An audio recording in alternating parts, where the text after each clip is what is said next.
आपण यूट्यूबवर strategy series सुरू केली होती.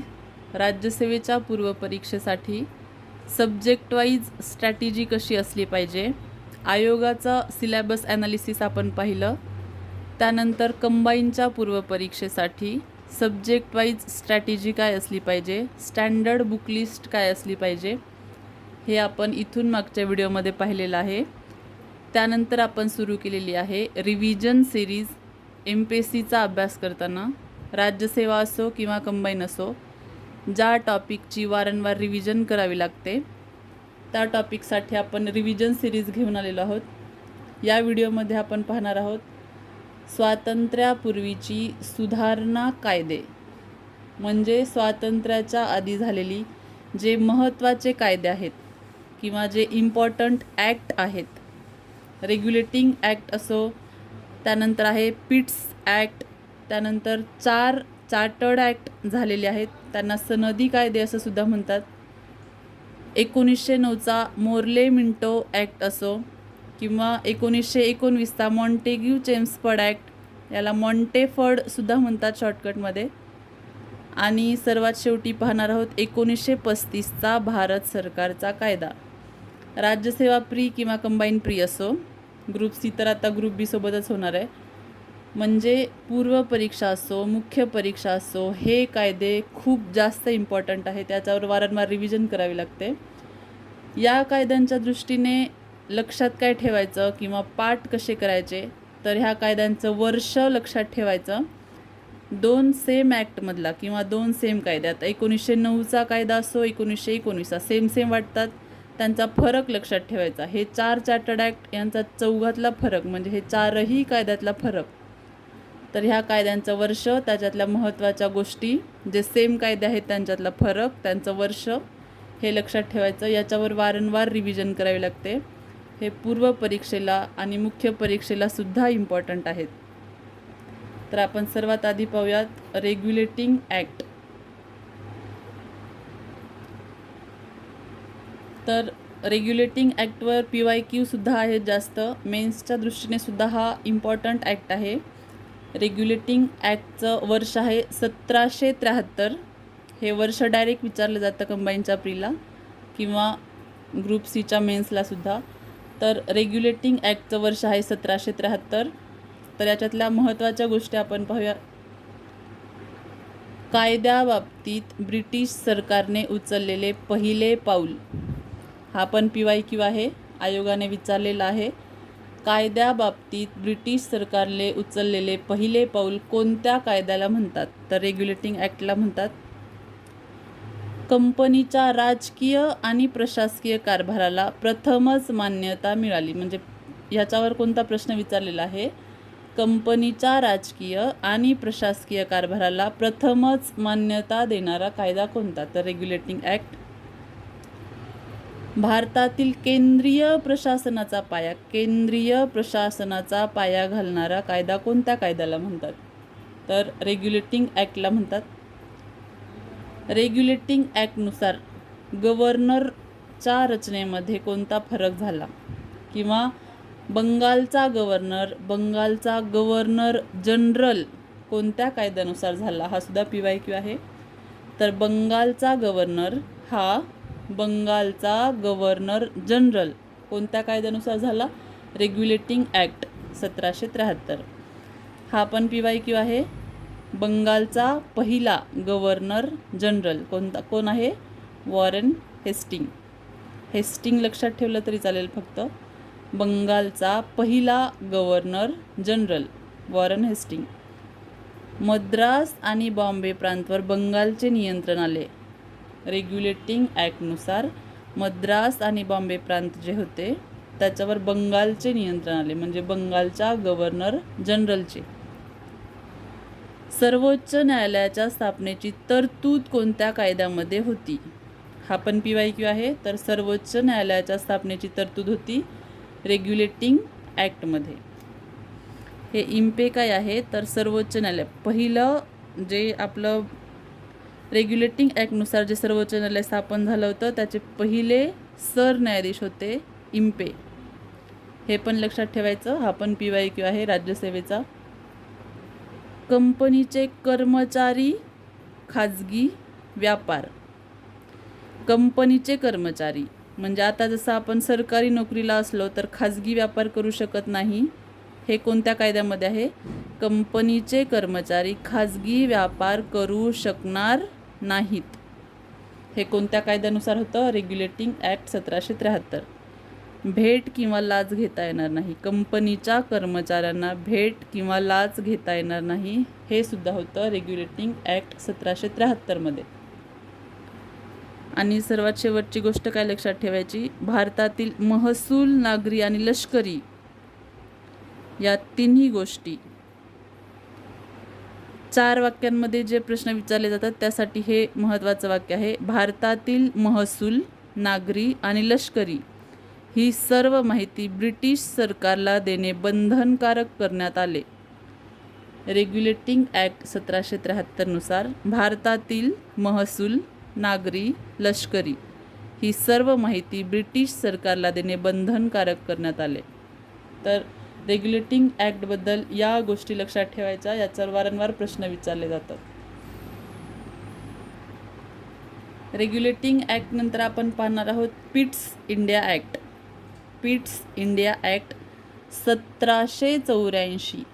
ऑप्शनमध्ये पहिलं 1984 दिलेलं असतं, नंतर 1884, नंतर 1784 किंवा वरीलपैकी नाही तर 1700. तिथे गोंधळात आपल्याला 84 लक्षात राहिलेलं असतं आणि गोंधळात आपण 1884 किंवा 1984 टिक करतो, कारण हे पहिलं दिलेलं नसतं ऑप्शन, दुसरं किंवा तिसरं असतं. PYQ पाहिले असतील तर तुमच्या लक्षात येईल. तर पिट्स इंडिया ॲक्ट होता 1784चा. ही गोष्ट लक्षात ठेवा. त्यानंतर पिट्स म्हणजे हे पिट्स काय होतं किंवा काय आहे किंवा कोण होते?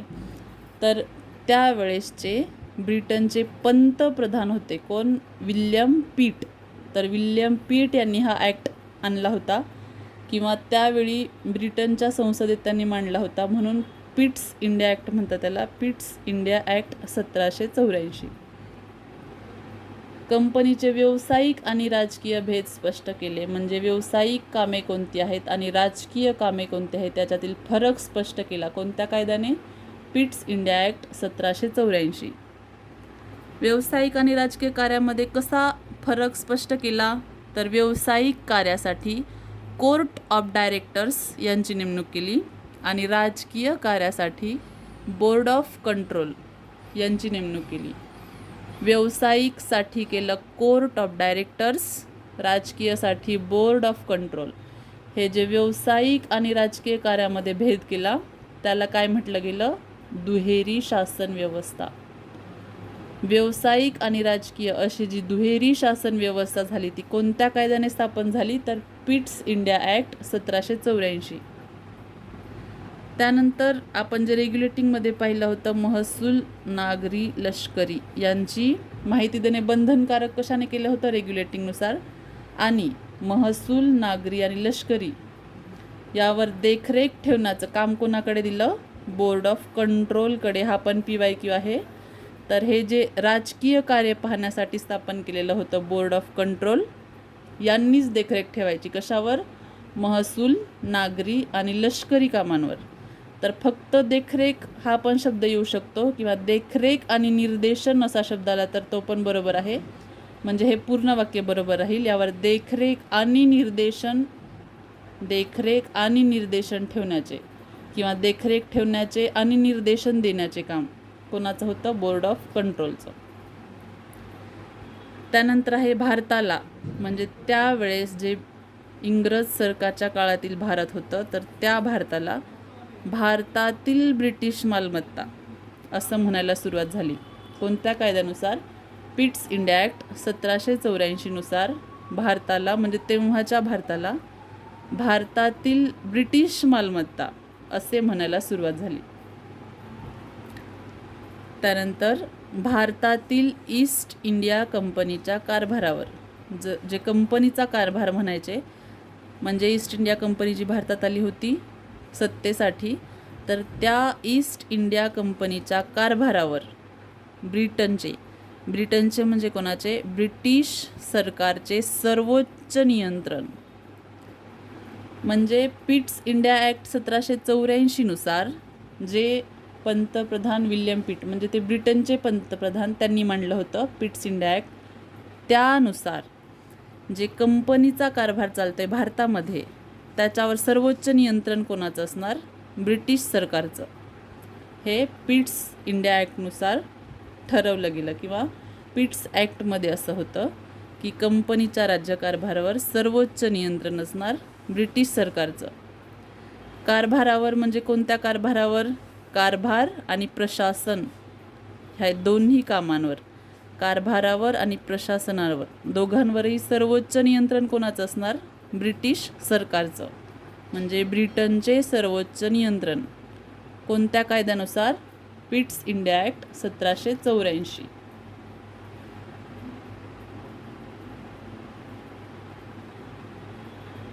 तर आपण आधी पहिला रेग्युलेटिंग ॲक्ट, त्यानंतर पिट्स इंडिया ॲक्ट पाहिला, त्यानंतर आहेत 4 चार्टर्ड ॲक्ट. हे चारही आपण एका पेजवर घेतलेले आहेत, म्हणजे चारही कंपॅरेटिव्हली अभ्यास करायचा म्हणजे लक्षात राहतात किंवा कन्फ्युजन होत नाही. तर या 4 चार्टर्ड ॲक्टबद्दल एक बेसिक गोष्ट लक्षात ठेवायची. चारही चार्टर्डमध्ये 20-20 वर्षाचा फरक आहे.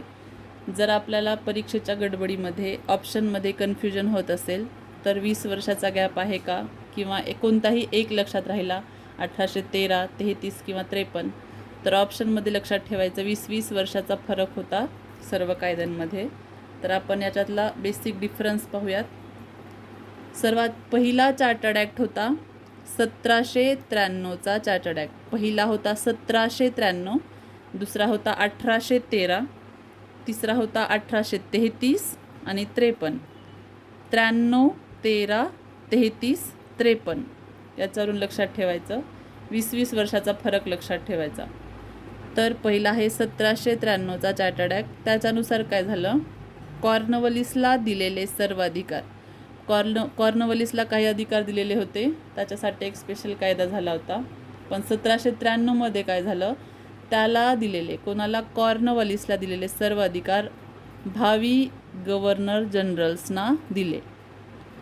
तर कॉर्नवलिसनंतर जेवढे गव्हर्नर जनरल येतील त्यांना कॉर्नवलिसला दिलेले सर्व अधिकार दिले. कोणत्या ॲक्टनुसार? 1793च्या चार्टर्ड ॲक्टनुसार. पुढील 20 वर्ष कायम ठेवणार. म्हणजे पहिला चार्टर्ड ॲक्ट 1793मध्ये जो चार्टर्ड ॲक्ट झाला त्यानुसार कंपनीचे जे अधिकार आहेत ते पुढील 20 वर्षासाठी कायम ठेवले.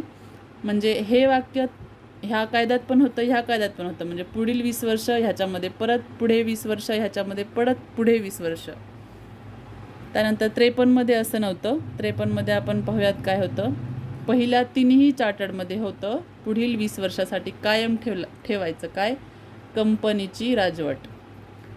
सरसेनापती गव्हर्नर जनरलच्या परिषदेचा सदस्य नसावा.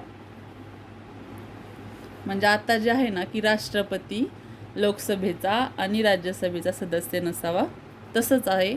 हे तेव्हाचं होतं कधी? 1793च्या पहिल्या चार्टर्ड ॲक्टमध्ये होतं सरसेनापती गव्हर्नर जनरलच्या परिषदेचा सदस्य नसावा.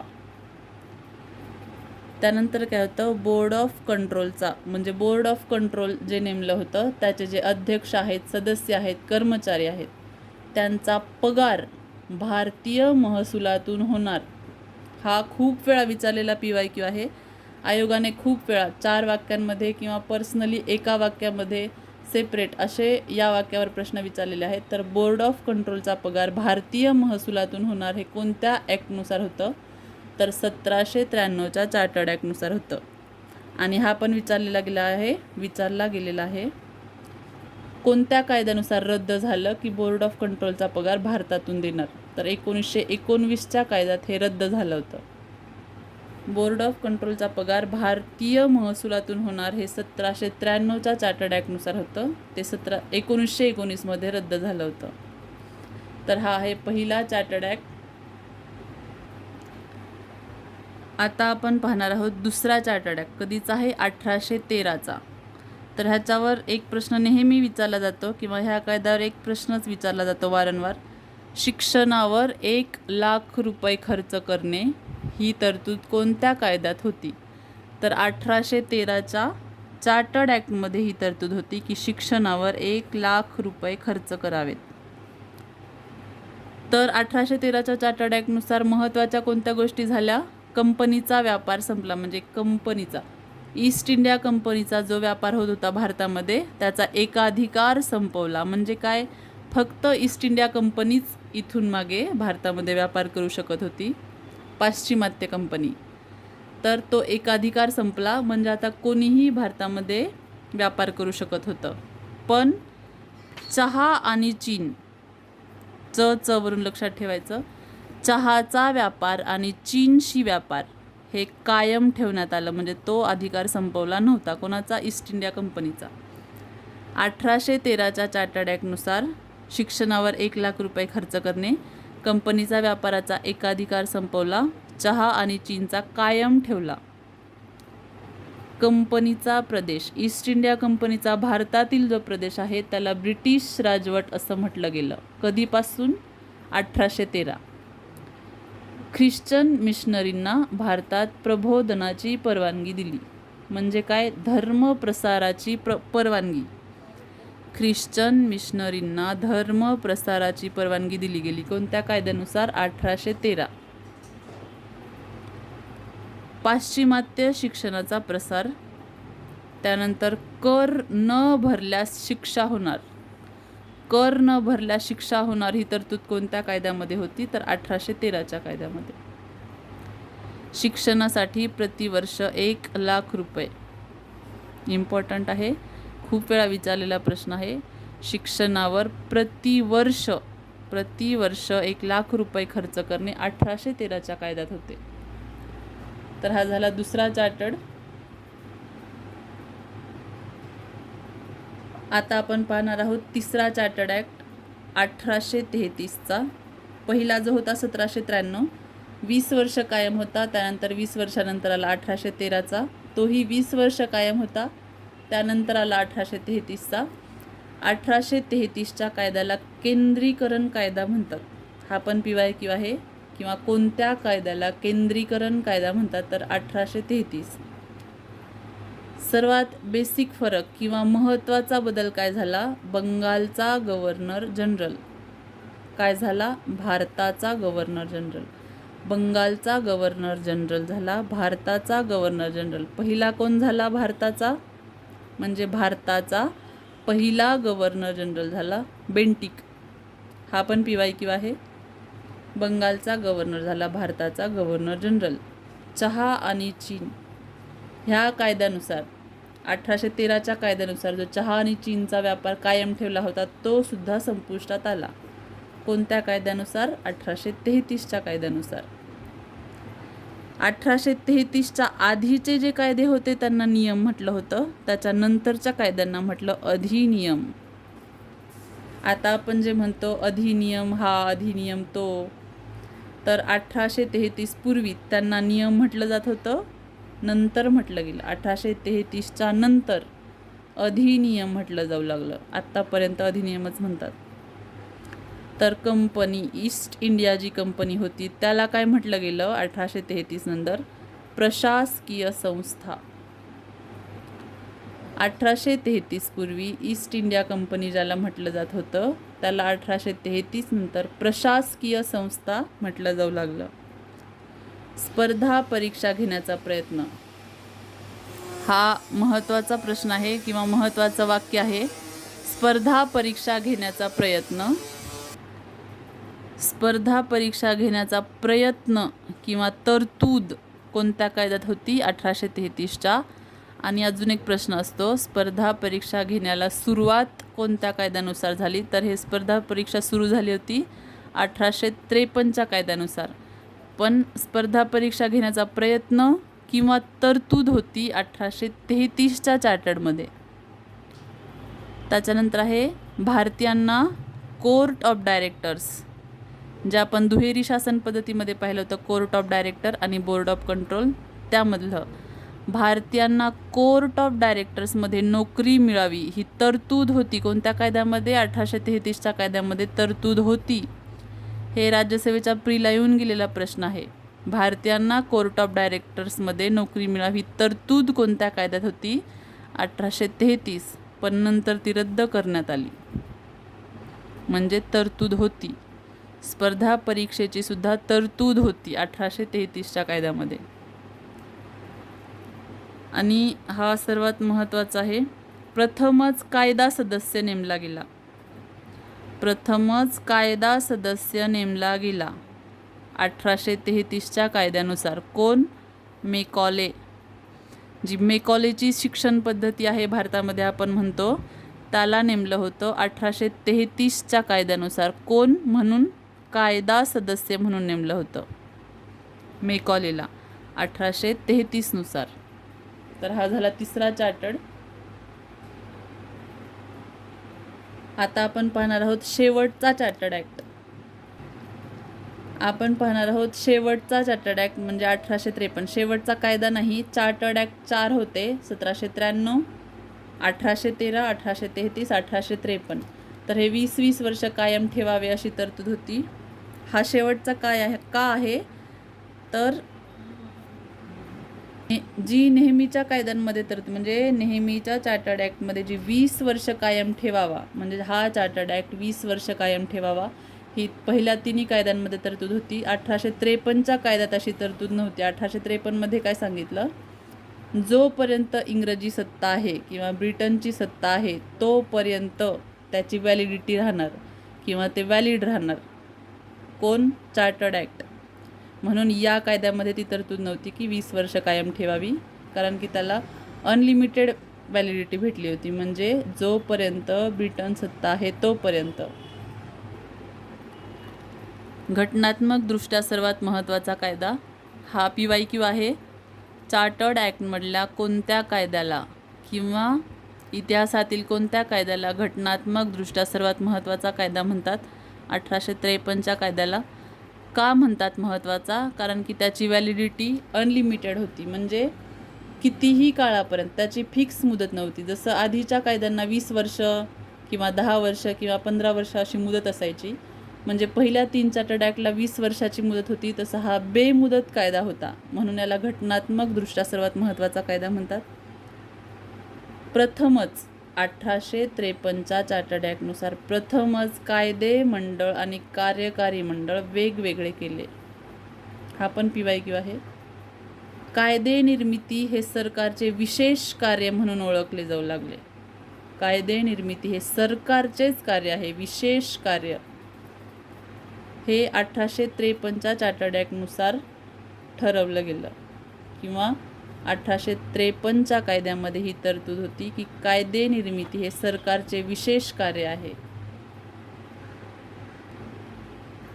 हा एक PYQ आहे. विधान परिषदेत 6 नवीन सदस्य असावेत. विधान परिषदेत 6 नवीन सदस्य असावेत ही तरतूद कोणत्या कायद्यात होती? तर 1853च्या चार्टर्ड ॲक्टमध्ये होती. स्पर्धा परीक्षा सुरू. आपण जे 1833च्या कायद्यात बघितलं होतं की स्पर्धा परीक्षा घेण्याचा प्रयत्न केला होता 1833च्या कायद्यामध्ये, आणि सुरुवात कधी झाली होती तर 1853च्या कायद्यानुसार. 20 वर्ष ही अट रद्द. जी जुन्या 3 चार्टर्ड ॲक्टमध्ये 20 वर्ष मुदत असावी ही अट असायची, ती ह्या कायद्यानुसार रद्द झाली. संचालक मंडळ. हा पण PYQ आहे, खूप वेळा विचारलेला प्रश्न आहे. संचालक मंडळांची संख्या वाढवली गेली होती की कमी केली होती? आपल्याला वाटतं वाढवली गेली होती, परंतु 1853च्या चार्टर्ड ॲक्टनुसार संचालक मंडळाची संख्या कमी केली होती. 24 वरून 18 केली होती. आणि गणपूर्ती, ज्याला आपण कोरम म्हणतो, 1/10 किंवा 1/10 म्हणतो, 1/10 किंवा 1/10, आत्ताची तेव्हाची गणपूर्ती होती 10, म्हणजे 24 वरून 18 केली संख्या, आणि गणपूर्ती असायची 10 सदस्यांची, म्हणजे 10 जण जरी असले तरी निर्णय घेऊ शकत होते. संसदीय व्यवस्थेला सुरुवात.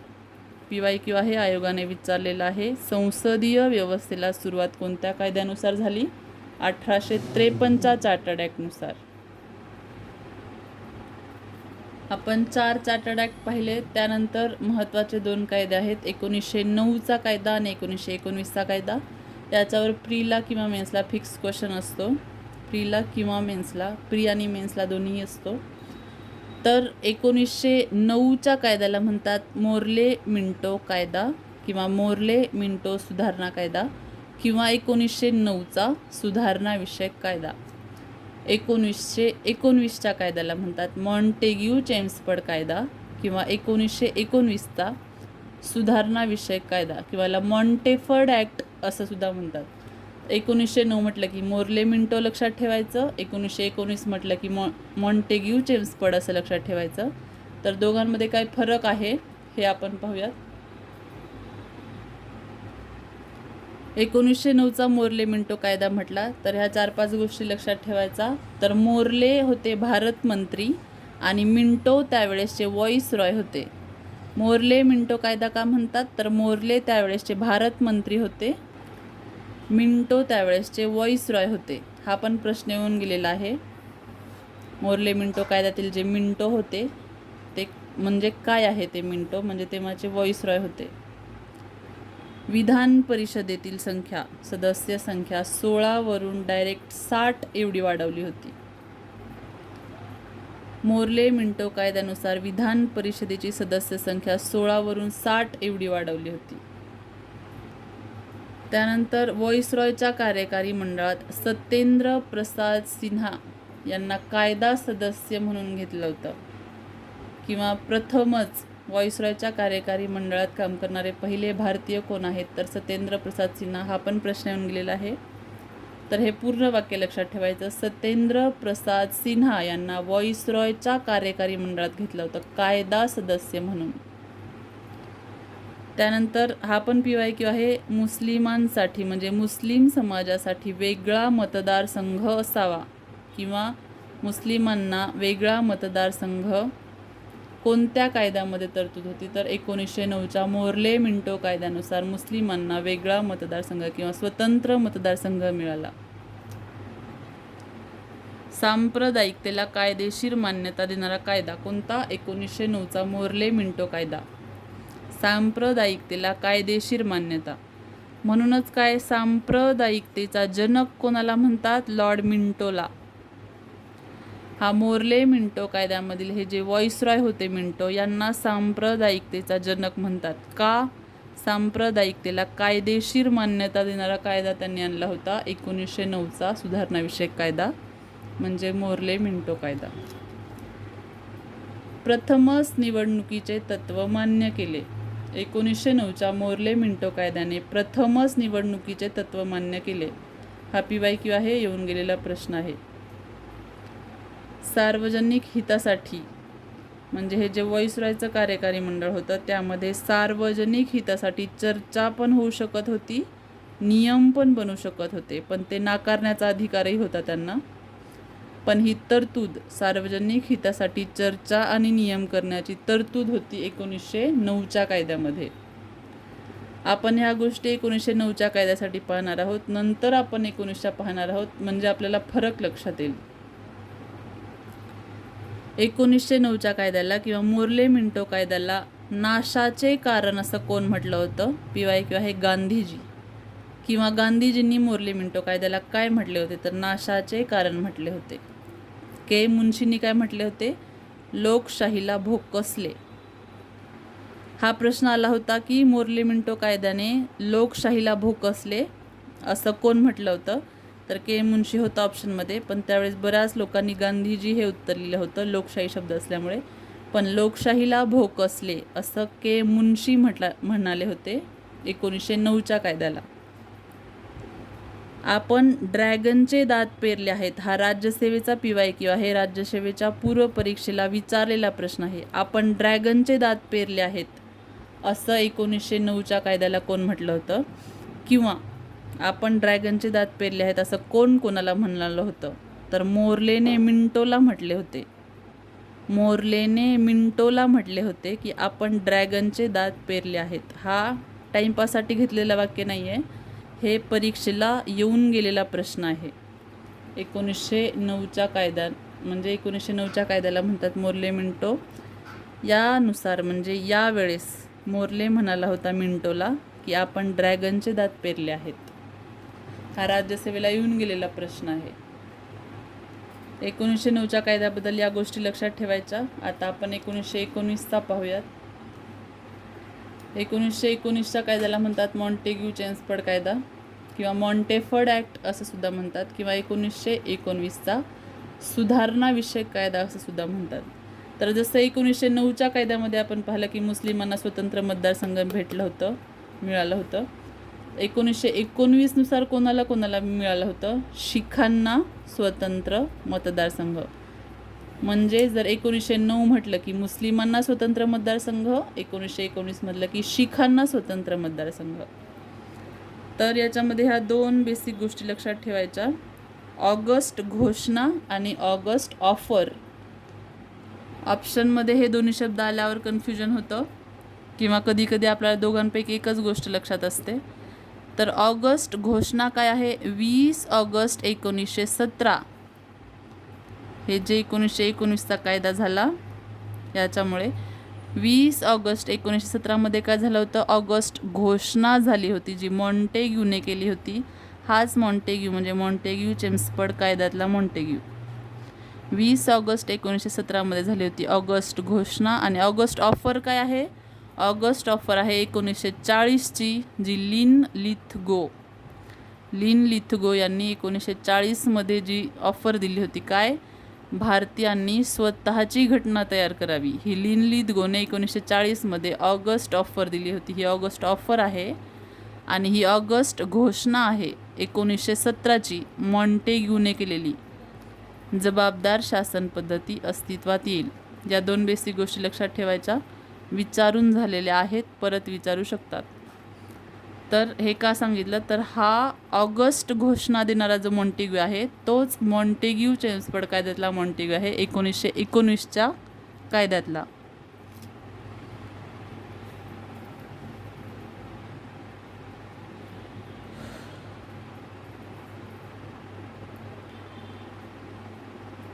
या दोन गोष्टी लक्षात आल्या. ऑगस्ट घोषणा मॉन्टेग्यूची आहे, ऑगस्ट ऑफर लिन लिथगोची आहे. त्यानंतर आपण पाहूयात 1919मध्ये काय काय झालं, कायद्यामध्ये काय होतं.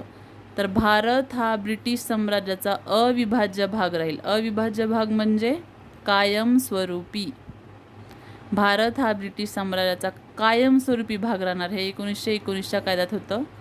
जबाबदार शासन पद्धती क्रमाक्रमाने अस्तित्वात येईल, हे 1919च्या कायद्यात होतं. भारत मंत्र्याचा पगार, भारत मंत्री हे जे पद निर्माण झालं होतं त्याचा पगार ब्रिटनकडून द्यावा.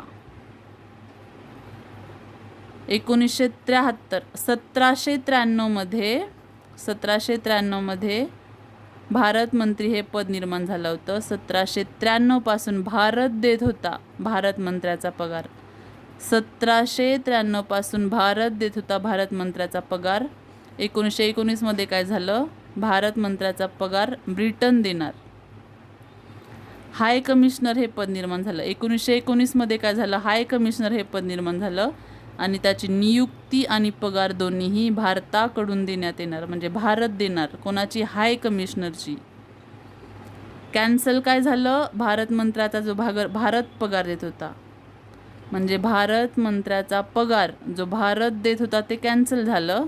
मग आता भारत कोणाची पगार देणार? म्हणजे भारताकडून कोणाची पगार घेणार? ते हाय कमिशनरची. हा फरक लक्षात ठेवा. 1919च्या कायद्यामध्ये दोन विषय, केंद्र सूची आणि प्रांत सूची, हे यांची दोन विषयामध्ये विभागणी झाली. केंद्र सूची आणि प्रांत सूची म्हणजे आता जी राज्य सूची म्हणतात ती. याला दुहेरी शासन पद्धत असं सुद्धा म्हणतात. दुहेरी शासन पद्धतीमध्ये दोन हे होते, राखीव विषय आणि सोपी विषय. तर दुहेरी शासन पद्धती कोणत्या कायद्याने अस्तित्वात आली? 1919च्या. हाय कमिशनरचा पगार भारत देणार 1919. भारत मंत्र्याचा पगार ब्रिटन देणार 1919. जबाबदार शासन पद्धती क्रमाक्रमाने येणार 1919. भारत हा ब्रिटिश साम्राज्याचा अविभाज्य भाग राहील 1919च्या कायद्यात होतं. तर समजलं 1909चा कायदा 1919चा कायदा या फरकानुसार लक्षात ठेवायचं किंवा अभ्यास करताना दोन्ही सोबत करायचे, म्हणजे कन्फ्युजन होत नाही अभ्यास करताना किंवा रिव्हिजन करताना. 1909 म्हटलं की मोर्ले मिंटो, 1919 म्हटलं की मॉन्टेग्यू चेम्सफर्ड, मुस्लिमांना स्वतंत्र मतदारसंघ म्हटलं की 1909, शीखांना स्वतंत्र मतदारसंघ म्हटलं की 1919. समजलं? असं फरकानुसार लक्षात ठेवायचं. त्यानंतर आपण पाहणार आहोत 1935चा भारत सरकारचा कायदा. जसं 1947चा भारत स्वातंत्र्याचा कायदा आहे, म्हणजे असं म्हणतात की राज्यघटनेमध्ये 70 ते 75% गोष्टी 1935च्या कायद्यातून घेतल्या आहेत. तोच हा कायदा आहे. याच्यावर डायरेक्ट प्रश्न येऊ शकतो, म्हणजे आलेले आहेत या वाक्यांवर प्रश्न. म्हणून आपण सुधारणाविषयक कायद्यामध्ये हा सुद्धा एक कायदा रिव्हिजनसाठी घेतला आहे. 1935चा भारत सरकारचा कायदा, तर त्याच्यात किती विभाग आणि किती अनुसूची होत्या हा येऊन गेलेला प्रश्न आहे, परत येऊ शकतो. 321 किंवा 321 असं लक्षात ठेवलं तरी सोपं आहे लक्षात ठेवायला. 321 विभाग होते आणि 10 अनुसूच्या होत्या. जसं आपण आत्ताच पाहिलं 1909 मध्ये मुस्लिमांना स्वतंत्र मतदारसंघ दिलं, 1919 मध्ये शीखांना दिलं स्वतंत्र मतदारसंघ. तसं 1935चं काय लक्षात ठेवायचं, स्वतंत्र मतदारसंघ कोणाला, ख्रिश्चन, युरोपीय आणि अँग्लो इंडियन. याच्यामध्ये हिंदूसुद्धा येतं ऑप्शनमध्ये, पण हिंदू नाही आहे त्याचं उत्तर, किंवा हिंदू खोडून टाकायचं, किंवा त्या ऑप्शनमध्ये नाही, किंवा हिंदूंना स्वतंत्र मतदारसंघ दिलंच नाही आहे कोणत्याही कायद्यामध्ये, की म्हणजे 1909 मध्ये मुस्लिमांना दिलं, 1919 मध्ये शीखांना दिलं, त्यानंतर 1935 मध्ये कोणाला दिलं, ख्रिश्चन, युरोपियन आणि अँग्लो इंडियन. याच्यामध्ये हिंदू कुठेही नाही आहे ऑप्शनमध्ये, ही गोष्ट लक्षात ठेवायची. 1935 मध्ये 1935च्या कायद्यामध्ये 321 विभाग होते आणि 10 अनुसूच्या होत्या. अखिल भारतीय महासंघाच्या स्थापनेची तरतूद कोणत्या कायद्यामध्ये होती? भारतीय महासंघाच्या स्थापनेची तरतूद कोणत्या कायद्यामध्ये होती?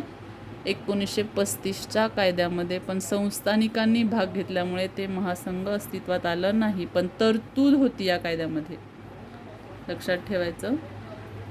3 सूचांची निर्मिती, सूची म्हणजे संघ सूची, प्रांत सूची, समवर्ती सूची, अशा 3 सूच्या निर्माण केल्या गेल्या. तर त्यांचे विषय होते 59, 54, 36. संघ राज्यामध्ये 59, प्रांतामध्ये 54, समवर्तीमध्ये 36. सध्याचं कसं लक्षात ठेवायचं, केंद्र, राज्य, समवर्ती. केंद्रामध्ये किती म्हणजे शेवटचं टोटल जर विचारली तर ही टोटल आहे. केंद्रामध्ये 100, राज्यामध्ये 61, समवर्तीमध्ये 52. पण होते किती किंवा शेवटचं नंबर, शेवटचा विषयाचा नंबर 97 आहे केंद्रामध्ये, राज्यामध्ये 66, समवर्तीमध्ये 47. म्हणजे नवीन ॲड जे झाले ते असं, म्हणजे असं 20, 21, 22 असं ॲड होणारे असतात. 20A, 21A असं ते ABCDनुसार ॲड होतात. नवीन अंक ॲड होत नाही. म्हणजे 97 जर लास्ट नंबर असेल तर 98 हा नंबर ॲड होत नाही. एखाद्या नंबरमध्येच ABC असं ॲड होतं. तर शेवटचा नंबर 97, 66, 47 असेच आहेत. पण टोटल विचारली तर 100, 61, 52 असे आहेत. हे इकडनं इकडे ट्रान्सफर झालेले आहेत. 66चे 61 कमी झाले, म्हणून इकडे 47चे 52 झाले. असं हे आपण सूची या रिव्हिजनमध्ये पाहूयात. आत्ता सध्या एवढंच लक्षात ठेवायचं. 1935 मध्ये 321 विभाग, 10 अनुसूच्या होत्या. 3 सूच्यामध्ये संघराज्य, प्रांत, समवर्ती अशा 3 सूची होत्या. 59, 54, 36 अशी त्यांची विषयांची संख्या होती. दुहेरी शासन व्यवस्था समाप्त झाली. कुठली? प्रांतातील. प्रांतातील दुहेरी शासन व्यवस्था समाप्त कोणत्या कायद्यानुसार झाली? 1935च्या कायद्यानुसार. आणि केंद्रात दुहेरी शासन पद्धतीचा अवलंब झाला. म्हणजे जर असं वाक्य आलं की 1935च्या कायद्यानुसार केंद्रात दुहेरी शासन सुरू झालं आणि प्रांतातील दुहेरी शासन समाप्त झालं, तर ते वाक्य बरोबर आहे. 11 पैकी 6 प्रांतात जे आपण आकडेवारी पाठ करताना ब्रिटिशांचे 11 प्रांत असं पाठ करतो, त्या 11 प्रांतापैकी 6 प्रांतामध्ये द्विगृही मंडळ स्थापन झालं. म्हणजे विधानसभा प्लस विधान परिषद, द्विगृही. समजलं. अनुसूचित जातींना राखीव जागा कोणत्या कायद्यानुसार मिळाल्या? अनुसूचित जातींना राखीव, स्वतंत्र मतदारसंघ नाही. हा शब्द लक्षात ठेवायचा, ही गोष्ट व्यवस्थित लक्षात ठेवायची. अनुसूचित जातींना राखीव जागा मिळाल्या 1935च्या कायद्यानुसार, स्वतंत्र मतदारसंघ मिळाले नाही. महिला व कामगारांना विशेष प्रतिनिधित्व, राखीव नाही, विशेष प्रतिनिधित्व. हे दोन शब्दांमध्येच फिरवते आयोग किंवा शब्दांमध्येच फसवाफसवी चालते पूर्व परीक्षेला, मुख्याला सुद्धा. तर अनुसूचित जातींना राखीव जागा मिळाल्या, महिला व कामगारांना विशेष प्रतिनिधित्व मिळालं, राखीव नाही. 1858ची जी भारतीय परिषद होती, 1858नुसार, 1857च्या उठावानुसार 1858मध्ये जो कायदा झाला होता त्यामध्ये भारतीय परिषद स्थापन झाली होती, ती रद्द झाली. कोणत्या कायद्याने? 1935च्या कायद्याने. 14% लोकांना मतदानाचा हक्क मिळाला. आधी फक्त कर भरणाऱ्यांना हक्क होता किंवा शिकलेल्या लोकांना हक्क होता मतदानाचा. तर 1935च्या कायद्यानुसार त्याच्यात वाढ झाली होती, 14% लोकांना होता मतदानाचा हक्क. 14%, हे लक्षात ठेवायचं. हा प्रश्न आता 22 एप्रिलला, 21 एप्रिलला सुद्धा होता. RBIच्या स्थापनेची तरतूद 1935च्या कायद्यामध्ये होती का? तर RBIची स्थापना झाली RBI ॲक्ट 1934नुसार, ते वाक्य बरोबर होतं. पण स्थापनेची तरतूद ही होती 1935च्या कायद्यामध्ये. संघ न्यायालयाच्या स्थापनेची तरतूद, संघ न्यायालय स्थापनेची तरतूद होती 1935च्या कायद्यात. म्यानमार भारतापासून वेगळा झाला किंवा म्यानमारला भारतापासून वेगळा. म्यानमार आत्ता वापरतात शब्द, आधी बर्मा वापरत होते. ऑप्शनमध्ये किंवा प्रश्नामध्ये बर्मा हा शब्द येऊ शकतो. तर म्यानमार भारतापासून वेगळा ही आहे 1935च्या कायद्यातील तरतूद. आणि सर्वात शेवटी आहे रेल्वे प्राधिकरण. रेल्वे प्राधिकरणाची निर्मिती कोणत्या कायद्यानुसार झाली? 1935च्या कायद्यानुसार. तर 1935च्या कायद्याच्या या सर्व गोष्टी लक्षात ठेवायच्या. या येऊन गेलेल्या बाबी आहेत, आयोगाने विचारलेले वाक्य आहेत. हे आयोगाने विचारलेले PYQ आहेत. इथून पुढे सुद्धा विचारले जाऊ शकतात. MPSCमध्ये वाक्य रिपीट होतात, कन्सेप्ट रिपीट होतात, फक्त शब्दांचा थोडीशी फिरवाफारव असते. म्हणजे अनुसूचित जातींना स्वतंत्र मतदारसंघ मिळाले असं जर आपण वाचलं, आपण जर एवढंच लक्षात ठेवलं तर आपण बरोबर टिक करणार. पण तिथं राखीव जागा होत्या, स्वतंत्र नाही. महिला व कामगारांना विशेष प्रतिनिधित्व होते. वाक्य वाचताना जे हायलाईट पॉईंट असतात किंवा त्यांना कीवर्डसुद्धा म्हणतात ते लक्षात ठेवायचे. कायदे पाठ करताना कीवर्ड व्यवस्थित लक्षात ठेवायचे, अंडरलाईन करून ठेवायची प्रश्न वाचताना, म्हणजे प्रश्न चुकत नाही. या व्हिडिओमध्ये आपण पाहिलेत स्वातंत्र्यापूर्वीची सुधारणा कायदे. ही प्रीसाठी इम्पॉर्टंट आहेत. 1 ते 2 प्रश्न, कधीकधी 3 प्रश्नसुद्धा विचारले जातात. Regulating act, Pitt's act, 4 chartered act यांना सनदी कायदेसुद्धा म्हणतात.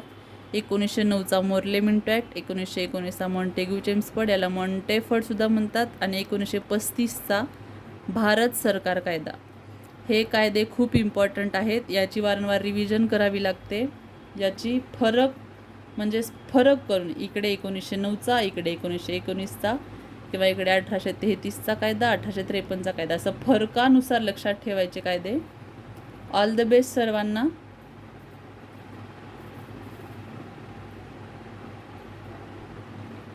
आपण स्ट्रॅटेजी सिरीज पाहिली होती टॉपिक वाईज. आता आपण MPSCचा अभ्यास करताना महत्त्वाच्या विषयावर, ज्या विषयावर वारंवार रिव्हिजन करावी लागते किंवा रेफरन्स बुकमधील मटेरियल आपल्याला कमी पडतं किंवा खूप जास्त रेफरन्स बुक वापरावे लागतात, अशा टॉपिकवर किंवा ज्या टॉपिकवर आयोगाचा भर आहे याच्यावर आपण रिव्हिजन सिरीज घेऊन आलेलो आहोत. आपण प्रत्येक टॉपिकवर, प्रत्येक विषयाच्या महत्त्वाच्या टॉपिकवर रिव्हिजन व्हिडिओ बनवणार आहोत.